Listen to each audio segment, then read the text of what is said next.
Hello friends, this video on Communication Systems Part 4 is brought to you by examfear.com. No more fear from exam. So let us now try to understand the block diagram of a communication system. So if somebody asks you, how does a communication system work? Or can you explain me with the help of a diagram how in general any communication would work? So in that case, you can just explain it with the help of this diagram, which looks very simple. So this is how the block diagram of a basic communication looks like. So here you have the information source. So this is your information source from where the entire information is going to come. So from the information source, the information comes in the form of message signal. Right? So we call this input signal as the message signal. So this message signal comes to the transmitter. Transmitter will convert it into a form which is capable of being transmitted, and then it will send it. So this is the transmitted signal. Now this signal will pass through a channel, and then this signal will be received by the receiver. So that is the received signal. And then the signal which is received by the receiver, what will the receiver do? The receiver will convert the signal again into a form which is understandable by the user. And then again the message signal will get converted into the user. So you see here what was the signal that came out from the source? It was a message signal. And what is the signal that is delivered to the user? That is again a message signal. So the same information gets carried from one place to another, right?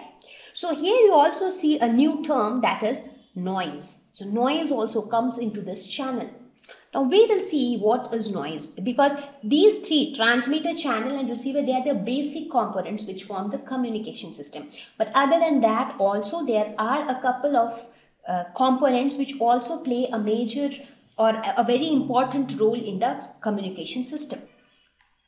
Okay, another small thing which I would like you to note here is, here I have been using the word transmitter, right? Sometimes somewhere in your textbooks or over the internet, you might come across a term called transducers. And you might wonder that transducers, the purpose of a transducer looks very similar to the purpose of a transmitter. Then why do we have two different terms? Okay, let me talk about transducer and transmitter for 2 minutes so that you are clear with the difference. Now basically, why do we have a transmitter here? That is the first question. So that it can convert the type of signal into a type of signal which is capable of transmission. For example, if it is a non-electrical signal which is coming from the source, the transducer will convert it into electrical signal. Now you will tell me that is exactly what a transmitter does, because just now you told that the job of transmitter is to convert the signal into a form that is capable of transmission. And which form of signal is capable of transmission? Electrical signals. So perfectly, that is what a transmitter does. So why do we have a transducer again? So what's the difference? Okay, that's a good point or a good question to be noted here. Now, transducers convert the mechanical energy or any other form of energy into electrical signals. But the electrical signals which are produced by transducers are mainly in millivolts, right? Because whenever I talk of electrical energy, what am I talking about basically? I am either talking about voltage or I am talking about current, because that is how we denote electrical energy. Because we all have studied, I'm sure I don't need to explain you current, voltage and all those stuff again, because we have already gone through our lesson on electronics, right? The semiconductors, we have already studied all those stuff. So we are all aware of voltage, current and things like that. So when I talk about electrical signal, so I am talking about something like voltage or current. So these transducers, what were they doing? They were actually converting. The job of transducer was to convert mechanical energy or any other form of energy into electrical signal. But this electrical signals was mainly in millivolts, so which is a very small voltage. Now, earlier there was no transmitter, there were only transducers, and the purpose of transducer was to convert non-electrical signals into electrical signals. And these electrical signals had, they had lesser strength. They were in millivolts.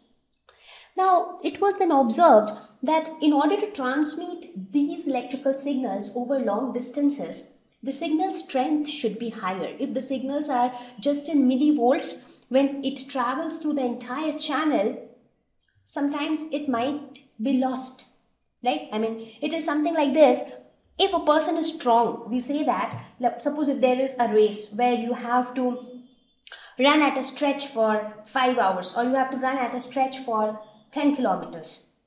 So if the person is strong enough, we say that, okay, he's a strong man, so he can do it. Now, if the person is very weak and he's not well, he's like not at all energetic, what do we say? Oh no, he'll not be able to travel, he'll not be able to run for 10 kilometers. Right? So that means if we want the signal to travel for a large distance, we want the signal to be strong enough. But with the case of transducers, the kind of electrical signals which they were producing, they did not have that much of strength. So later, with the evolution of and improvement in technology, transducers output needed to travel over long distances. So there came the limitation of transducers.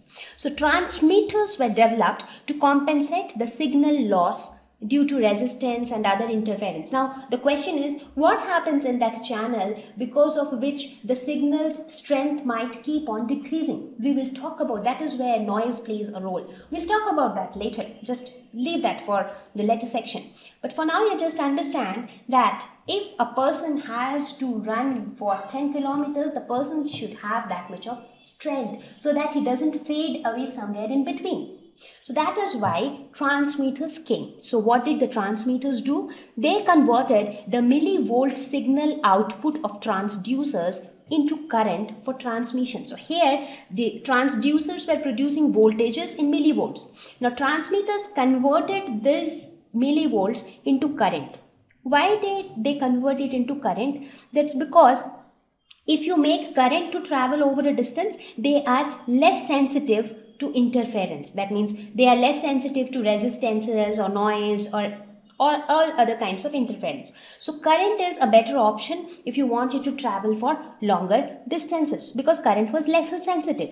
So these days, what do people do? These days we do not have a separate transducer and a transmitter. So now you understand the point. This signal comes, first it goes to a transducer which actually converts it into an electrical signal of lesser strength, and then transmitter converts those millivolts into current for better transmission over long distances. So these days we do not have separate transducers and transmitters. So these days transducers are embedded with transmitters. So they both come together. So generally people call that as a transmitter. So whenever I say a transmitter, the transmitter definitely has a transducer embedded in it. Right? So you understand, you are clear with the concept of a transmitter and transducer. Thank you. Please visit www.examfear.com to watch more videos, attempt free online test, get free study material, find tutors and mentors. Thank you once again.